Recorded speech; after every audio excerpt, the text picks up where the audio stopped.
Hey, what's up, guys? Welcome to a brand new video. If I was to ask you, what were the top 10 transfers of that winter window? It just finished a few days ago. What are your top 10? I'd be very interested. If you could leave a comment, leave me. If you don't do top 10, give me your top 3. What we're going to do is go through the transfer marked top 10 and see what they've ranked as the top 10 transfers that went through over January and a little bit of February, of course. And then we're going to take a look at what happened on deadline day, because it was a little bit crazy, except from at a lot of clubs, including my own. Number 10 is Vitor Reis, a young Brazilian centre-back who apparently is going to be the next big thing. He's got a market value of 14 million here on Transfermarkt. And by the way, Transfermarkt are a massive website. It's pretty accurate. They've got a very good formula, it seems, of generating a market value. But remember, market value means nothing. You're as expensive as any club is willing to pay, okay? But Man City paid 37 million euros. Every price in this video is in euros, just so you guys know. But big signing for Man City. They've spent over 200 million in this window, which is more than all other 19 Premier League clubs combined. The only other club I can think that comes close is Aston Villa in terms of making big moves. But yeah, we will see Vitor Reis at some point, I'm sure. Looks like he could be a future star. Let's go into the number 9 position. It is a loan deal. Evan Ferguson, of course, on deadline day, a loan to West Ham. I'm very surprised that Brighton were okay with loaning him to a club that are somewhat kind of...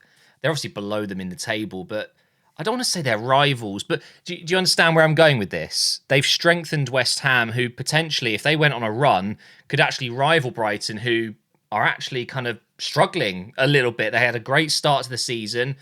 Their manager, Hertzler, I think he's a bit like Marmite. Some people love him, some people absolutely hate him. They've struggled recently, and letting go of Evan Ferguson, who clearly just doesn't get into the team at the moment. Maybe the new manager just doesn't rate him, but we all know there's a quality player there.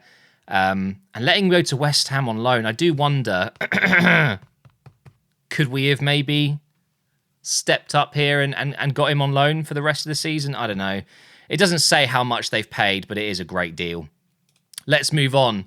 We have the other Man City defender, Kusenov, I'm not sure how you pronounce it. He had an absolutely torrid first few minutes against Chelsea on his debut.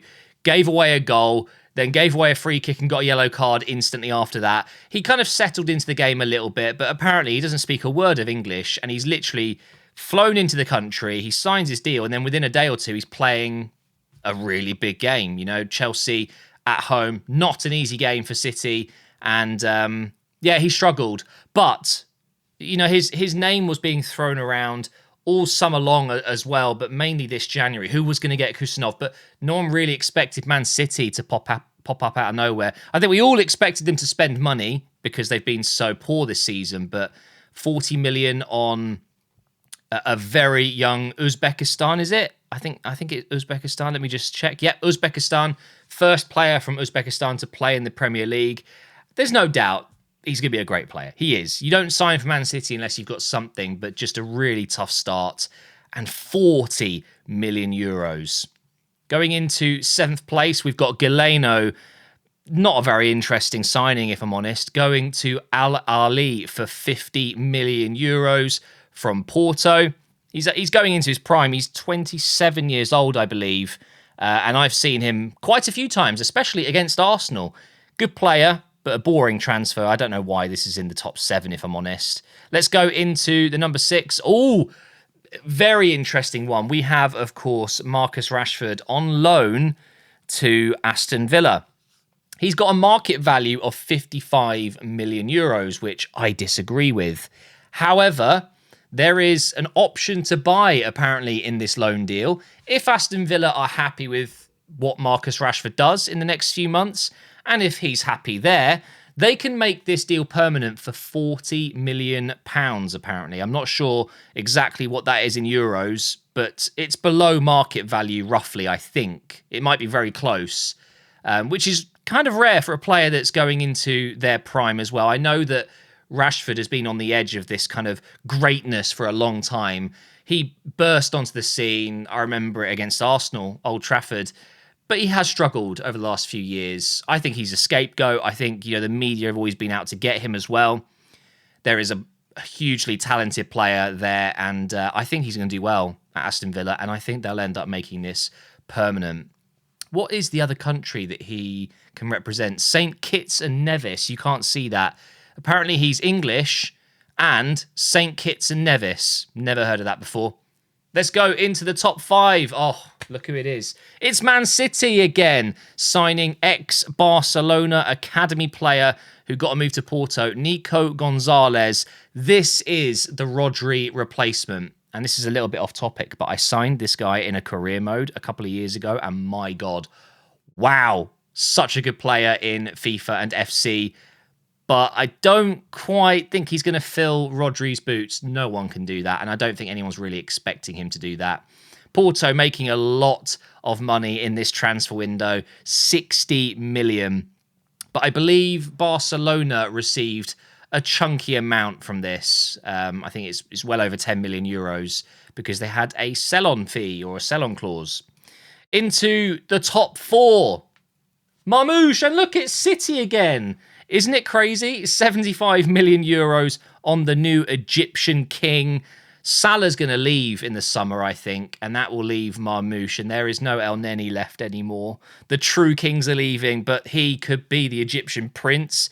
I'm going to be honest, guys. I've watched him against Chelsea, and I've seen him a couple of times for Frankfurt, and I think he was actually pretty good at times against Arsenal when they lost 5-1, but what they've got here is an electric player that can play left, through the middle, could probably play him on the right. He's a set-piece specialist.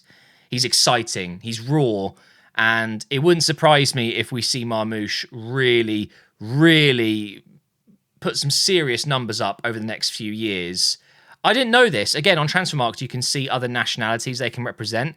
He can represent Canada as well. Obviously, he won't. But yeah, that's an interesting one. His market value was around the 60 million mark, and they've signed him for 75. It's a very good deal. I personally don't think that 75 million is necessarily a good price for him because it's January. They have definitely had to pay a little bit of a premium, but he was absolutely killing it for Frankfurt. I think that they did a good job here. They did a good job. It's not the best price, obviously not, because it's January, but you're never going to get a good price in January because it's seen as a bit of a desperate time, isn't it? Where clubs are only recruiting in January because they kind of have to. The real plan is always the summer. We're going into the top 3 now, and it's going to be Duran. Okay.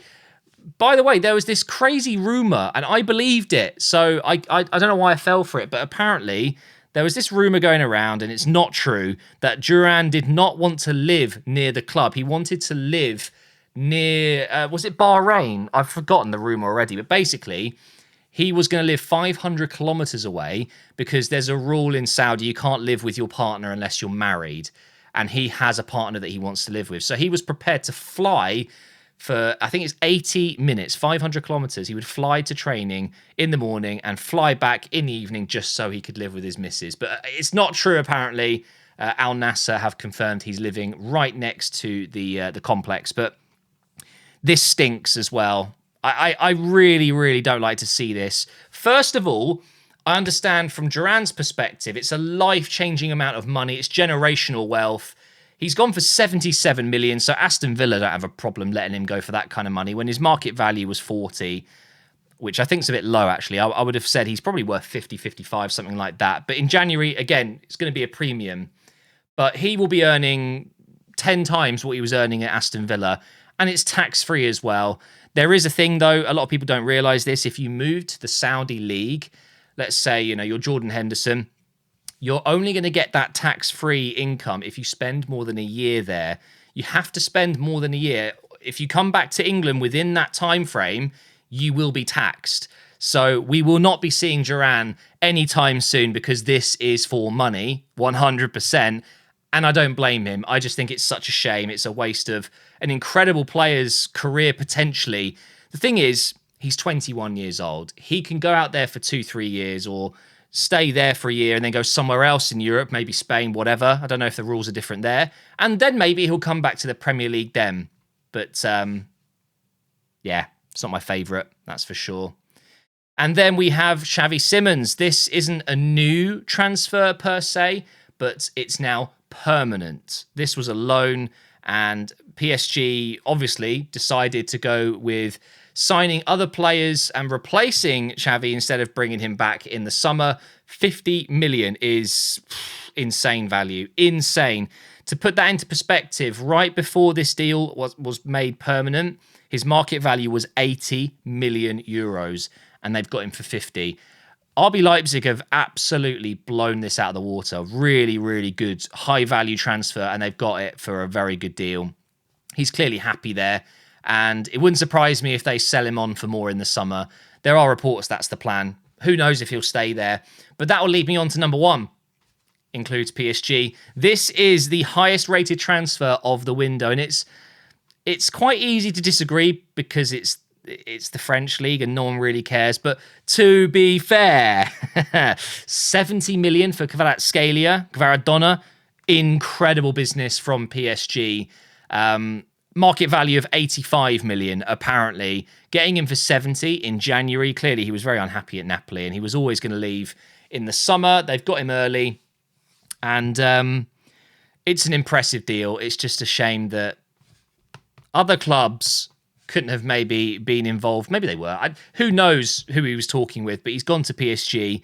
It is a shame because we're not going to see much of him because we don't really watch the French league. But with the European games, of course, PSG, they're always having these incredible nights, and Kvaratskhelia will entertain us for years to come there. Now, let's go through every deal that we saw on deadline day, or at least most of the top deals. We'll try and get through as many as we can. It was a very busy last day, a lot of loans, especially within the Premier League, which is what we're focusing on here. So you've got the player's name. They left this team. Oh, you can't really see what I'm highlighting very well. So they left this team and gone to this team. Just so if you want to pause, you can quickly have a look. In fact, I can scroll up and there you can see player, left, joined, and then you've got the fee on the right side. But Willian is back to the Premier League. He will be playing at Fulham. We've got Lamina leaving for Galatasaray from Wolves, which is a real strange one. Great player, was their captain, so clearly there's been a falling out there. Malacia has gone to PSV on loan. This is an interesting one. I don't want to say his name wrong. I'm going to be honest, though. I think I've read into this a little bit, and Bournemouth have, I think they share an owner. There's an owner of Lorient and Bournemouth or something. I don't want to say anything wrong, though. Look into it if you're interested, but it's a bit of a stinky one. Armstrong's gone to West Brom. Interesting. Chelsea invested in another young player, another young French player. Dizazi, this is an incredible piece of business, and it's not the only one as well. Chelsea getting a €6 million loan fee for a 4-month loan. It's insane. Aston Villa paying $6 million to have Dizazi for a couple of months. But it's not just that. They've got João Felix as well. I mean, João Felix, 5.5 million loan fee as well. I didn't even realise this. From Bayern to Tottenham was 10 million. There is no way Arsenal were going to compete with that. And I think it's very clear to see exactly why Tell ended up going to Tottenham. They were that desperate. They're willing to pay 10 million for 4-5 months of Tell. That is absolutely insane. Schlupp, I absolutely love Schlupp. He's a great player. Or he was. He's a bit older now. He's gone to Celtic on loan. Wait, hang on. I'm a little bit confused here. So it's a loan back to Lorient. Okay, so I think Krupi is not... He's not at Bournemouth now. Rob Holding's gone to Sheffield United. Lloyd Kelly went to Juventus. That was a very strange one. Let's go to page 2 here. So Chukwuemeka went to Dortmund on loan. Asensio, of course, went to Aston Villa as well. Aston Villa had a really, really good window. Illing Jr. to Middlesbrough on loan. It's an interesting one. What else have we got here? Rashford, we've already talked about. Oh, yeah, Barco. Bit of a strange one. I remember when he joined Brighton or signed for Brighton, everyone was really excited to see him. It hasn't quite worked out for him just yet. Tottenham got another loan in, of course, Danzo. It's a good signing. I do quite like the look of him. Aiden Heaven, of course, left Arsenal for Man United. That kind of sucked. But Cetic has gone to Spain. I didn't realise. Okay. And then lastly, on page 3 here, we've got Travers going to Middlesbrough from Bournemouth. Okay. Buendia's gone to Leverkusen. That's one to watch out for. That's going to be a very interesting one. Chowdhury's gone to Sheffield United as well. Wow, Sheffield United, they're coming up, aren't they? 100%.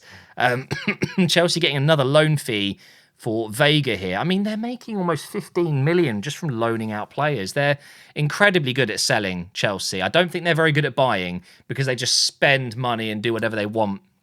But they make it possible by selling and making so much money back.